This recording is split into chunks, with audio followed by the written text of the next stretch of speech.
پریشان ہو جاؤ گھر میں کبھی، گھر میں بیٹھے بیٹھے امام رضا اور صادق آل محمد کے نسخے پہ عمل کر لو۔ آٹھویں امام کے پاس ایک شخص آیا اور آ کے کہنے لگا مولا میرے اولاد نہیں ہوتی، شادی کو کافی عرصہ گزر گیا مگر میرے اولاد نہیں ہوتی۔ دوسرا شخص آیا مولا مال بہت زیادہ، دولت بہت زیادہ، کماتا بہت زیادہ، جاب بڑی لمبی چوڑی، ایسی شکایتیں آپ کرتے یا نہیں کرتے؟ مگر قبلہ پیسہ آتا تو ہے گھر میں برکت نہیں ہوتی۔ مولانا میرا لڑکا بگڑ گیا ہے، بد اخلاق ہو گیا ہے، کسی کا ادب و احترام نہیں کرتا، تو بتائیے کوئی نسخہ؟ حدیث ہے کہ میں بیمار ہو گیا مولا میرا بخار نہیں اتر رہا۔ امام نے کہا اپنی قمیص کا بٹن کھولو، یہ میں وہ نسخہ بتا رہا ہوں کہ اگر پریشان ہو جاؤ گھر میں کبھی اور مولوی پھونک مارنے کے لیے نہ ملے تو گھر میں بیٹھے بیٹھے امام رضا اور صادق آل محمد کے نسخے پہ عمل کر لو۔ ہمارا یہ امام جمعے کے دن 11 ذی القعدہ کو 148 ہجری میں مدینہ منورہ میں پیدا ہوا ہے۔ مدینے میں جمعے کے دن نبی کے شہر میں نماز صبح کے وقت 11 ذی القعدہ سن 148 ہجری میں ہمارا یہ امام دنیا میں تشریف لایا ہے۔ ماشاءاللہ اللہ نے ہمارے اماموں کے جیسا جملہ شروع ہی میں مارا ہمارے آصف بھائی نے، تو میں بھی شروع ہی میں مار دینا چاہتا ہوں۔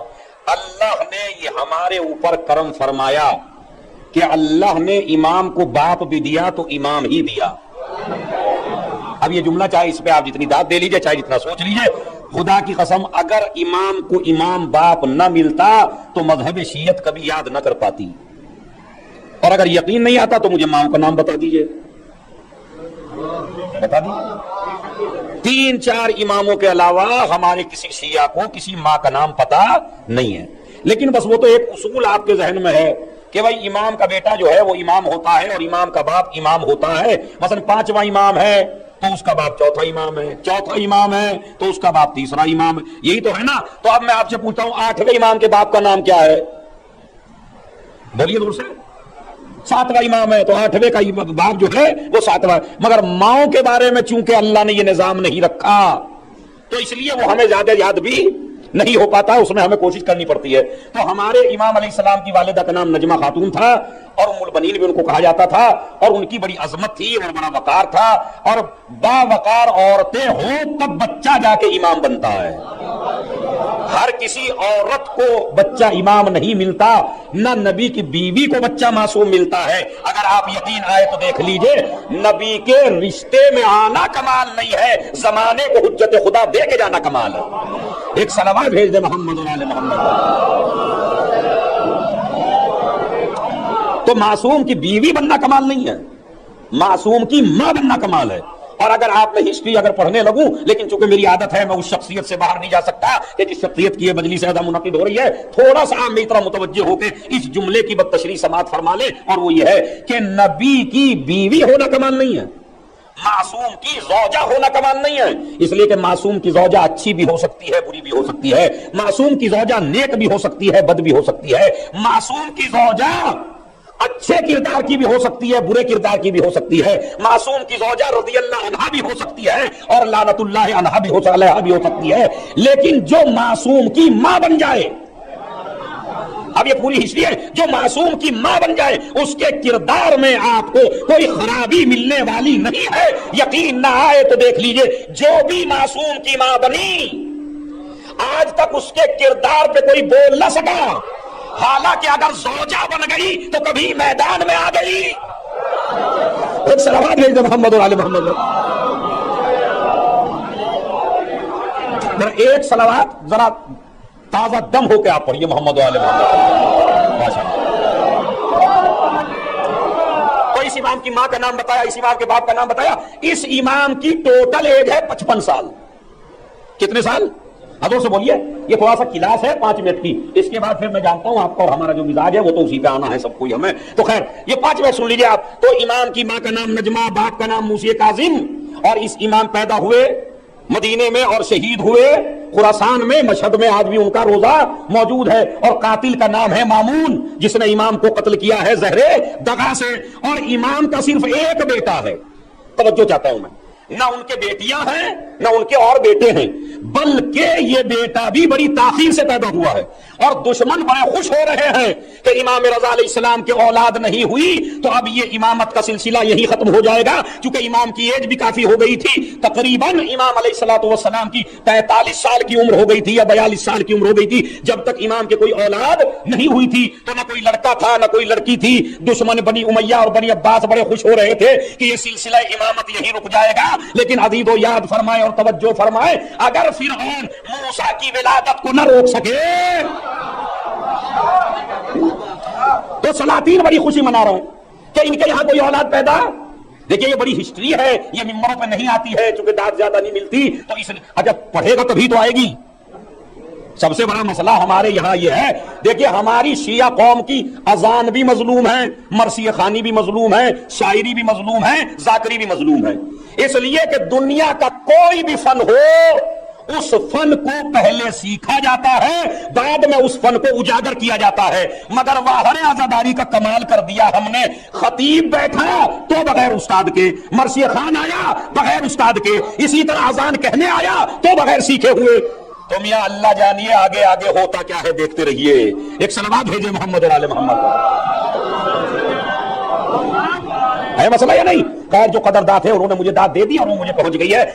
شاعر پھر شاعری کرے گا بغیر پڑھے، ذاکری کرے گا، خدا کی قسم میں ممبر سے کہہ رہا ہوں یہ بات، جتنا تم لوگ جانتے ہو ہر ذاکر اتنا نہیں جانتا، میں ممبر سے کہہ رہا ہوں گارنٹی سے، اس لیے کہ رٹی رٹائی مجلسیں ہیں، یہاں بھی پڑھ دی وہاں بھی پڑھ دی، ورنہ خدا کی قسم جس کا امتحان لینا ہو آپ کو ذرا 5 منٹ کا موضوع دے کے دیکھ لیجئے، اور موضوع بھی نہ دیجئے تو کسی امام کے بارے میں کہہ دیجئے یا اس امام پہ پڑھ دیجئے، اس لیے کہ جو یاد کیا ہے وہی پڑھیں گے، باقی اماموں کے بارے میں تو دیکھا ہی نہیں ہے بھائی، امام تو مظلوم ہے، خدا کی قسم ہے کہ تو ممبر والوں کو پتہ نہیں ہے ماؤں کے نام، یہ افسوس نہیں ہے؟ مگر ہم تم سے داد لینے کا فن ضرور سیکھ کے آئے، خدا کی قسم، وہ ہمارے پاس فن آ جاتا ہے پتہ نہیں کیوں، وہ بغیر سیکھے ہی آ جاتا ہے، اور وہ اس لیے آتا ہے فن ہمارے پاس کہ ہم نے ایک اصول دیکھ لیا، ٹوکو گے تو برا مانیں گے، تعریف کرو گے تو داد دیں گے۔ اب اگر میں جاہل مجمع کو سب سے سمجھدار بتاؤں تو یہ داد نہ دے گا تو کیا دے گا بھائی؟ ایک صلوات ہے محمد علی محمد۔ بتائیے سوچیے ایمانداری سے، بھائی جب میں جوگی پورے کے ممبر پہ کہوں آپ جیسا مجمع دیکھا ہی نہیں میں نے، تو اب جب نہیں دیکھا تو آپ تو جو داد دے گا تو وہ اپنے کو شامل کر رہا ہے کہ ہاں ہم جیسے نہیں دیکھے آپ نے۔ تو اگر میں آپ کو ڈانٹنے لگوں تو پٹنے لگوں تم غلط کر رہے ہو، تم صحیح نہیں چل رہے ہو، تم دین پہ عمل نہیں کر رہے ہو، اسی لیے عزیز و یاد ہے کہ روکنے والوں کے ساتھ ہمیشہ مجمع کم رہا ہے، ٹوکنے والوں کے ساتھ ہمیشہ مجمع کم رہا ہے، اور سہارا دینے والوں کے ساتھ مجمع ہمیشہ زیادہ رہا ہے۔ یقین نہیں آتا تو دیکھ لیجئے، بنی امیہ ٹوکتے نہیں تھے تو مجمع زیادہ ساتھ تھا، اور بنی ہاشم روکتے رہتے تھے تو مجمع کم تھا۔ صلوات بھیجے محمد اور آل محمد۔ ویسے بھی ہم ذاکروں کا کام ہے تاجروں والا، تاجر کا کام کیا ہوتا ہے کہ میری اجرت مجھے دو، اب قبر میں مردہ جنتی میں جائے یا جہنم میں مجھے اس سے مطلب نہیں ہے۔ قبر کھودنے والے کا کیا کام ہوتا ہے؟ اس کو 1000 روپیہ چاہیے قبر کھودنے کا، اب مردہ جنت میں جائے یا جہنم میں اس سے کیا مطلب ہے؟ اسی طرح میرا کام ہے آپ کو خوش کرنا، مجھے اپنا لفافہ چاہیے، تم میری مجلس سے جنت میں جاؤ یا میری مجلس سے جہنم میں جاؤ، یہ مجھ پہ کوئی فرق پڑنے والا۔ خدا کی قسم یہ بڑے افسوس کی بات ہے، محرم آ رہا ہے، کم سے کم یہ بیان میرا وہ ذاکرین سن لیں۔ جب میں نے جوگی پورے بھی یہ بات کہی تھی، آپ سے بھی 8ویں امام کے حوالے سے یہ بات کہہ رہا ہوں ان کی مجلس میں، کہ جب میں ممبر کے نیچے بیٹھ کے غلطی کرتا ہوں تو لوگ کہتے ہیں عزادار حسین نے غلطی کی ہے، جب میں ممبر پہ بیٹھ کے غلطی کرتا ہوں تو لوگ کہتے ہیں مذہب شیعت غلط ہے۔ اس مذہب شیعت کو بدنامگی سے بچا لو، مطالعہ کر کے ممبر پہ آؤ تاکہ صحیح دین دے سکو انہیں۔ بس یہ میری تبلیغ تھی جو حیدر ٹی وی کے ذریعے، اسمت ٹی وی کے ذریعے، آزاداری چینل کے ذریعے دہلی، جو میں نے آپ حضرات کی خدمت میں اور جو دوسرا چینل ہے اس کے ذریعے میں نے پہنچا دیا۔ یہ بیان اصلاحی تھا اور جو میرے اوپر واجب تھا، جو میں نے آپ حضرات کی خدمت میں، مثلا مسجد میں آپ اذان دیکھیے کتنی اچھی اذانیں ہوتی ہیں ہر مسجد میں بڑے بہترین سر کے ساتھ، اگر اپنی مسجد کی اذان دیکھ لیے، حیا علی خیر العمل، حیا علی خیر العمل، جسے یہ بھی نہیں پتا کہ میں لفظ ٹھیک کہہ رہا ہوں یعنی، اور ذرا اسے ہٹا کے دیکھ لیجئے تو پھر پارٹی بن جائے گی۔ وہ خاندان اپنے بیٹے کی اذان ٹھیک کرانے کو تیار نہیں ہے، مگر اس پہ اڑا ہوا ہے کہ اذان یہی دے گا۔ تو بھائی اگر اذان یہی دے گا تو اسے سکھائیے نا اذان سکھائیے، تاکہ جب یہ اذان دے تو بالکل ٹھیک ٹھیک اذان دے، اور جب اذان نہیں آتی اس سے تو اسے اذان دینے کا حق نہیں ہے، مگر پارٹیاں کون مول لے گا؟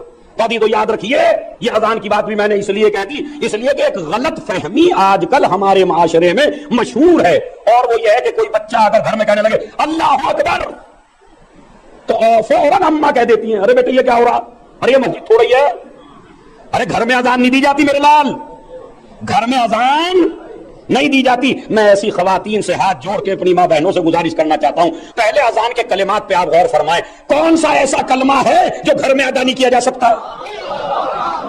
ہمیں اس پہ تو داد بہت زیادہ ہونی تھی بھائی، ایک صلوات بھیجے محمد اور آل محمد پر۔ دیکھیں ماشاءاللہ لڑکے اور آگے تھوڑا صلوات پڑھ کے تھوڑا آگے کو آ جائیے تاکہ ایک ماحول بنا دوں میں۔ بڑی کام کی باتیں ہیں آج کی مجلس میں، شاید امام رضا نے مجھے اسی لیے بھیجا ہو شبر صاحب کی جگہ، کیونکہ میں کبھی اللہ کا شکر ہے یہ سوچ کے مجھے کہ کسی اور کو پڑھنی تھی، اور جناب تم نے مجھے وقت کے وقت کیوں کہا، آپ مجھے آزما کے دیکھ لیجئے کہ اگر اب میں وقت پہ ہوں اور میں موجود ہوں اور کہیں میرا وعدہ نہیں ہے تو چاہے 6 مہینے کا بچہ پڑھنے والا ہو یا 5 سال کا بچہ پڑھنے والا ہو، مجھے توہین محسوس نہیں ہوتی میں فلاں کی جگہ کیوں پڑھوں۔ یہ بھی ہمارے ذاکروں کو فون کر کے دیکھے، اور جب وہ نہیں آئے تو ہم کیا کریں، ہمیں کیوں نہیں کہا تھا؟ تو آصف صاحب کا شعر فٹ ہوتا ہے ان پہ، یہ جو ابھی کہا 3 دن دعوت نہ دو تو دشمن بن جاتے ہیں۔ تو پتہ نہیں، میں تو پتہ بھائی ٹھیک ہے، میں تو اس نیت سے پڑھتا ہوں کہ مولا مجھ ہی سے پڑھوانا چاہتے تھے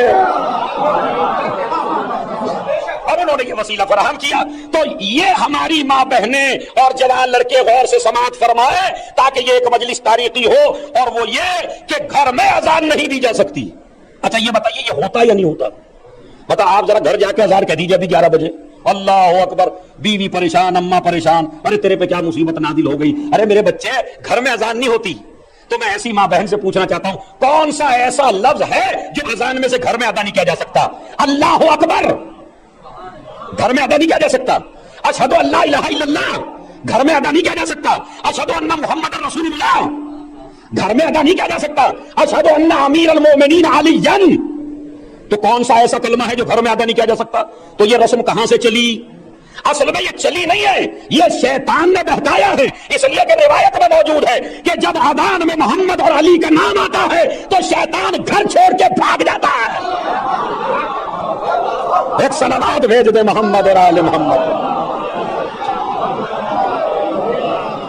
جب بھی آپ کو شیطان کو بھگانا ہو اذان کہہ دیجئے، اسی 8ویں کے پاس، اور اس کی کلپ بنا لیں، یہ جو 3-4 چینل ہے یہ کلپ بنا لے کلیس کی اور ڈال دے تاکہ دنیا تک یہ میسج پہنچ جائے۔ 8ویں امام کے پاس ایک شخص آیا اور آ کے کہنے لگا مولا میرے اولاد نہیں ہوتی، شادی کو کافی عرصہ گزر گیا مگر میرے اولاد نہیں ہوتی۔ امام نے کہا اپنے گھر جاؤ اور جا کے اذان کہو۔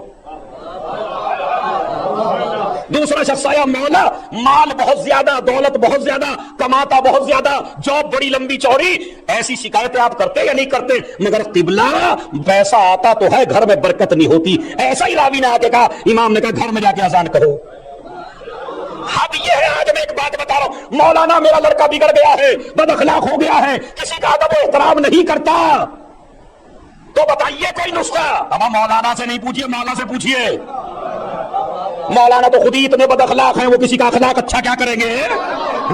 جا کے پوچھیے ان اخلاق کے مجسموں سے، بتائیے مولا میرا بیٹا بد اخلاق ہو گیا کیا کرو؟ امام نے فرمایا بیٹے کو بٹھاؤ، کان میں اذان کہو۔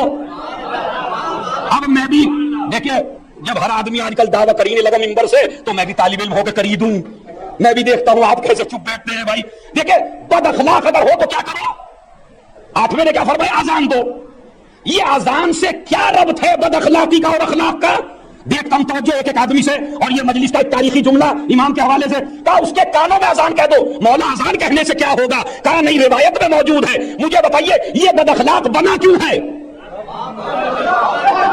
بھائی یہ بد اخلاق بنا کیوں ہے؟ کہا شیطان نے بہکایا۔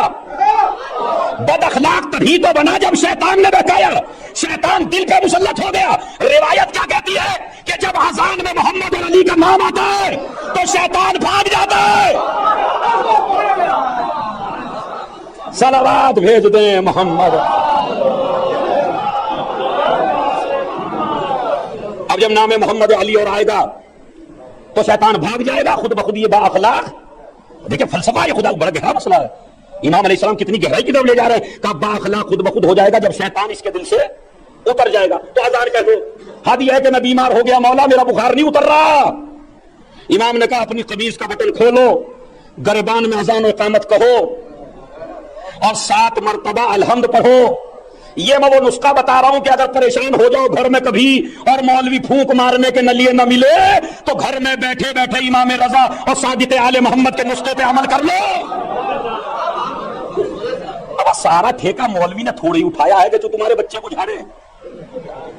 بڑی مصیبت کی بات ہے. ارے قبلہ درد ہو گیا ذرا جھاڑ دیجئے. ارے جب امام نے فرما دیا جس کو پریشانی ہو بیمار ہو سورہ الحمد پڑھ لو, وہ ساری چیزیں مولوی سے کیوں پڑھواتے ہو؟ اپنے بچے پہ اتنا دم کرو کہ تمہاری زبان میں خود اثر پیدا ہو جائے. ایک صلوات بھیجے محمد و آل محمد. یہ 2 پیغام میں نے آپ حضرات کو پہنچا دیے. اب حدیث سنیے جو میں نے آپ حضرات کی خدمت میں پیش کی امام علی رضا علیہ السلام کی. خدا کی قسم اگر حدیث سن لیں تو آپ کو معراج ہو جائے, واقعاً معراج ہو جائے. کیا وہ من اراد ان یکون اقوی الناس, اگر تم میں سے کوئی آدمی یہ چاہتا ہے کہ سپر پاور بنے, چاہتے یا نہیں چاہتے؟ زور سے بولیے گا. کمزور بننا چاہتے ہو قبیلے میں یا طاقتور؟ ملک میں طاقتور بننا چاہتے ہو یا کمزور؟ گھر میں طاقتور بننا چاہتے ہو یا کمزور؟ زور سے بولیے.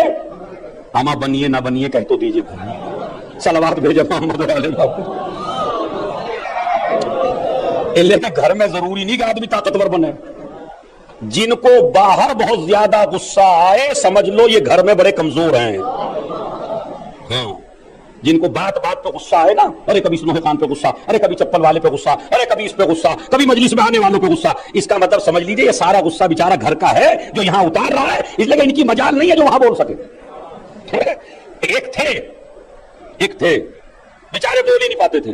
انہیں دوستوں نے چڑھایا میاں تم تو بہادر ہو اور تم تو شجاع ہو اور دیکھو تم سے تو روب پڑتا ہے تمہارے چہرے پہ اور تو پتہ نہیں بیوی سے کیوں ڈرتے ہو, تو تم ایسا کرو آج دکھا دو اپنی شجاعت. اور وہ گئے چڑھائے ہوئے گئے تو بیوی کھانا پکا رہی تھی اور آپ کو پتا ہے وہ ایسے بیلن اسے کہتے ہیں, بیلن, وہ بیلن جو ایسے پکا رہی تھی وہ کھانا, اور کہا جلدی کھانا لاؤ ورنہ آج میں یہ مار دوں گا. نہیں پہلا لفظ سن لیجیے وہ غلط ہو گیا. صلوات بھیجے محمد علیہ محمد پر. وہ آئے اور آ کے کہنا, بیوی نے کہا آج بڑے غصے میں آپ نظر آ رہے ہیں, آج کیا بات ہے؟ گھر سے باہر سے نکلے کیا ہو گیا؟ کہا نہیں آج نہیں بولنا, جو ہو چکا آج تک ہو چکا, اور یا تو میں مر جاؤں گا, اور مر جاؤں گا کے بعد بتائیے کیا آئے گا, یا مار دوں گا. انہوں نے کہا کیا؟ کہا یا مر جاؤں گا. کہا یا کے بعد کیا ہے؟ کہا یا کے بعد بھی میں ہی مر جاؤں گا. ایک صلوات بھیجے محمد علیہ محمد پر. مین مسئلہ یہ ہے کہ سپر پاور اگر بننا چاہتے ہو خدا کی قدم 8ویں امام کے دربار سے تحفہ لے کے جاؤ آج اس منبر سے. من اراد ان یکون اقوی الناس, جو آدمی یہ چاہتا ہے کہ پورے ورلڈ میں سب سے طاقتور بنے تو 8واں امام نسخہ بتا رہا ہے, بندوں پہ بھروسہ کرنا چھوڑ دے, اپنے خدا پہ بھروسہ کر. ایک صلوات بھیج دیں محمد.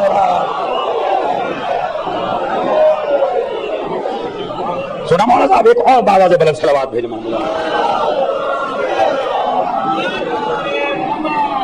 سمجھا آپ نے؟ 8ویں امام نے کیا فرمایا؟ جو آدمی تم میں سے طاقتور, بھائی آپ حدیث کا ترجمہ کریں گے تب میں آگے بڑھوں گا, تم میں سے جو آدمی سب سے زیادہ طاقتور بننا چاہے اسے کیا کرنا چاہیے؟ بندوں پہ بھروسہ کرنا چھوڑ دے اور اپنی, بتائیے مجھے انصاف سے آپ طاقتور بنیں گے یا نہیں بنیں گے؟ بنیں گے. اور جب طاقتور بن جائیں گے اور آپ کا بھروسہ کسی اور پہ نہیں ہوگا, اللہ پہ ہوگا, تو خدا کی قسم آپ اتنا طاقتور اپنے کو محسوس کریں گے, حکومتیں تم سے ڈریں گی, تخت و تاج والے تم سے ڈریں گے, غنی لوگ تم سے ڈریں گے, رئیس لوگ تم سے گھبرائیں گے, اس لیے کہ اللہ مومن کے چہرے پر روب ڈال دیتا ہے. آپ مومن بن کے تو دیکھیے, مگر مومن کب بنیں گے؟ ہماری چاپلوسی کی تو انتہا یہ ہے کہ سلام میں نے غریب کو بھی کیا اور سلام میں نے رئیس کو بھی کیا, مگر جب غریب کو سلام کیا تو انداز کچھ اور تھا، اور جب امیر آدمی کو سلام کیا تو انداز کچھ اور تھا۔ اور ایسے آدمی پہچانے جاتے ہیں مجمع میں۔ تمہارا 8واں امام کہتا ہے من لقیا فقیرا مسلما، جو کسی غریب آدمی سے ملے وسلم علیہ خلاف سلامہ علی الاغنیاء، اور غریب کو سلام الگ کرے، رئیس کو سلام الگ کرے، تو جب اللہ سے ملے گا تو اللہ اس بات پہ غضبناک ہوگا۔ سبحان اللہ، یہ ہے اصلاح۔ ارے سلام آپ کو کرنا، رئیس کو سلام بڑے اچھے انداز میں کر کے کیا دے دے گا تمہیں؟ سلام میں برابری کرو، غریب ملے اسے بھی اسی انداز میں، رئیس ملے اسے بھی اسی انداز میں۔ کیوں؟ اس لیے کہ ہمارا توکل ہے اماموں پر، ہمارا بھروسہ ہے معبود پر، ہمارا بھروسہ ہے پروردگار پر۔